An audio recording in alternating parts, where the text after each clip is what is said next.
Hi dears, നമുക്കിന്ന് കുറച്ച് കാവടിയുടെ വിശേഷങ്ങൾ കണ്ടാലോ. അങ്ങനെ ഒരു വർഷത്തെ കാത്തിരിപ്പിന് ശേഷം നമ്മുടെ കാവടി ഇങ്ങോട്ട് എത്തിയിട്ടോ. അപ്പോൾ കാലത്ത് തന്നെ നമ്മൾ ഫുഡൊക്കെ ഉണ്ടാക്കുന്ന തിരക്കിലായിരിക്കും. എല്ലാ വീടുകളിലും എല്ലാ സ്ത്രീകളും ഇങ്ങനെ തന്നെയായിരിക്കും. അപ്പോൾ നമ്മൾ രാവിലത്തേക്കുള്ള അതും ഉച്ചയ്ക്കേക്കുള്ള ഫുഡൊക്കെ നമ്മൾ ഉണ്ടാക്കി വെച്ചിട്ട് നമ്മൾ വേഗം തന്നെ കാവടി കാണാനായിട്ട് പോകും. ചേട്ടനൊക്കെ പുലർച്ചയ്ക്ക് തന്നെ പോയിട്ടുണ്ടായിരുന്നു. കാരണം ഈ കൊട്ടുകാർക്ക് ഫുഡ് കൊടുക്കാനും അവർക്ക് സ്റ്റേ ചെയ്യാനുള്ളതൊക്കെ സെറ്റാക്കാനൊക്കെ ആയിട്ട് ചേട്ടൻ രാവിലെ തന്നെ എണീറ്റ് പോകും. നമ്മൾ നടന്നെത്തുമ്പോഴേക്കും കാവടി നമ്മുടെ വഴിയുടെ അവിടെ എത്തിയിട്ടുണ്ടായിരുന്നു.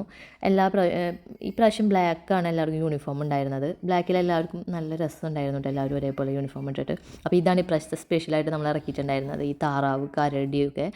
അപ്പോൾ ഈ താറാവ് ഇങ്ങനെ ഓടി നടന്ന എല്ലാവരെയും കൊത്തുമായിരുന്നു. ചില കുട്ടികളൊക്കെ പേടിച്ച് ചാതി കരച്ചിലായിരുന്നു കേട്ടോ. ചില കുട്ടികൾക്കൊക്കെ ഭയങ്കര ധൈര്യമാണ്. എല്ലാവരും നല്ല ഇഷ്ടത്തിൽ നിന്ന് ഫോട്ടോ ഒക്കെ എടുക്കുന്നുണ്ടായിരുന്നത്. സിദ്ധുവിന് 2 കൊത്തൊക്കെ കിട്ടി. അവനെ എന്ത് കൊത്തിയാലും അവനെ ഏശില്ല എന്നുള്ള രീതിക്ക് അവൻ നിൽക്കുന്നുണ്ടായിരുന്നേ. അവനങ്ങനെ വിഷയമൊന്നുമില്ല കേട്ടോ. പക്ഷെ മഹിക്ക് നല്ല പേടിയായിരുന്നു. അപ്പോൾ എല്ലാവരും ഇതിൻ്റെ കൂടെ ഫോട്ടോ ഒക്കെ എടുക്കുന്നുണ്ടായിരുന്നു. ഇതാണ് നമ്മുടെ ഇപ്രാവശ്യത്തെ സ്പെഷ്യൽ ഐറ്റം. നമ്മുടെ സ്പെഷ്യൽ കാവടിയാണ് കേട്ടോ. നമ്മുടെ ദേശക്കാരെ ഇറക്കിയിട്ടുള്ള കാവടിയാണ്.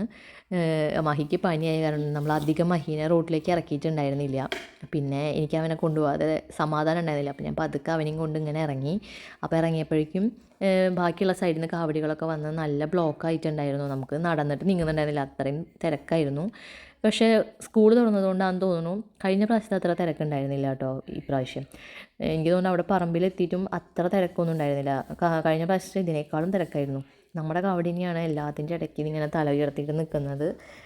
ശരിക്കും എല്ലാ പ്രാവശ്യവും കുറുക്കഞ്ചേരിയിലൊക്കെയാണ് സ്പെഷ്യൽ കാവടികൾ ഇറക്കി കാണാറ്. പക്ഷേ ഇപ്രാവശ്യം നമ്മളാണ് ഇറക്കിയത്. അത് ശരിക്കും നമ്മുടെ ഒരു അച്ചീവ്മെൻ്റ് ആണ്. എനിക്ക് ഭയങ്കര സന്തോഷം തോന്നി. കാരണം എല്ലാവരും നല്ല അഭിപ്രായമാണ് പറഞ്ഞത്. കാറ്റായ കാരണം കൊണ്ട് അത്ര ആടാൻ പറ്റിയില്ല, നല്ല ഹൈറ്റുള്ള കാവടിയായ കാരണം കൊണ്ട്. അത് മാത്രം എല്ലാവർക്കും ഒരു വിഷമമായി. പക്ഷേ അടിപൊളിയായിട്ടുണ്ടായിരുന്നു കാവടി. പിന്നെ നമ്മൾ കാവടിയൊക്കെ കണ്ടിട്ട് വരുന്ന വഴിക്ക് ആനകളെ നമ്മുടെ അടുത്തുള്ള പറമ്പിൽ കെട്ടിയിട്ടുണ്ടായിരുന്നു. അപ്പോൾ 2 ഫോട്ടോ എടുക്കാമെന്ന് വിചാരിച്ച് പോയതാണ്, പക്ഷേ ഒത്തില്ല. അപ്പോൾ നമ്മൾ പതുക്കെ അവിടെ നിന്ന് സ്ഥലം വിട്ടു.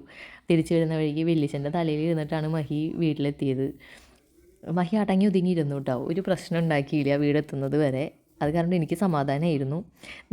രാത്രിയായപ്പോൾ നമ്മൾ കാവടി കാണിക്കാനായിട്ട് പുറത്തേക്ക് ഇറക്കിയില്ല. വീടിൻ്റെ മുന്നിൽ തന്നെ മുന്നിലൂടെ പോകുമ്പോൾ അതൊന്ന് ഇറക്കി കാണിച്ചുള്ളൂ. നല്ല മഞ്ഞായിരുന്നു. അപ്പോൾ അവന് വയ്യാത്ത കാരണം കൊണ്ട് നമ്മൾ വേഗം അവനെ ഉറക്കിയിട്ട് പോകാമെന്നുള്ള പ്ലാനായിരുന്നു. അപ്പോൾ അവനെ ഉറക്കിയിട്ട് ഞങ്ങൾ 2 പേരും കൂടിയിട്ട് ഇറങ്ങി. പുലർച്ചയ്ക്കുള്ള നമ്മുടെ പറമ്പ് ഇങ്ങനെയാണ് കേട്ടോ. ഈ കാവടി നടക്കുന്ന പറമ്പ് ഇങ്ങനെയാണ്. എല്ലാ ദേശത്തെയും കാവടികൾ വന്ന് നിറഞ്ഞ് നല്ല രസമാണ് കേട്ടോ. ഈ ഒരു വൈബ് പറഞ്ഞറിയിക്കാൻ പറ്റില്ല. ഈ പൂരപ്രേമികൾക്കൊക്കെ അത് പറഞ്ഞു കഴിഞ്ഞാൽ മനസ്സിലാവുള്ളൂ ഇതൊരു വികാരമാണെന്നുള്ളത്. ഇത് നമ്മുടെ ദേശത്തിൻ്റെ ഉത്സവമാണ്, നമ്മുടെ മെയിനായിട്ടുള്ള ഉത്സവമാണ്. അപ്പോൾ ഇന്നത്തെ വിശേഷങ്ങൾ ഇത്രയേ ഉള്ളൂ. ബൈ.